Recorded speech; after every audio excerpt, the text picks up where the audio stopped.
Na, na, na, na, na, na, na. Das klingt schon absolut hammermäßig. Aber jetzt schwingen die Hände so langsam rein zum Himmel. Und ich brauche jetzt einen tornadoartigen Rhythmus. Der geht so. Komm on.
Wir waren beide so nah dran, er hätte uns wirklich fast erwischt.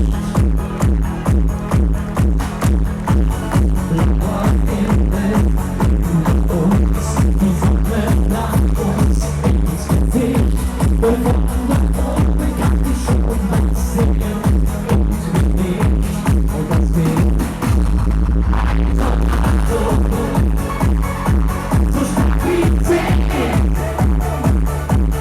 Hat es auf uns voll abgesehen.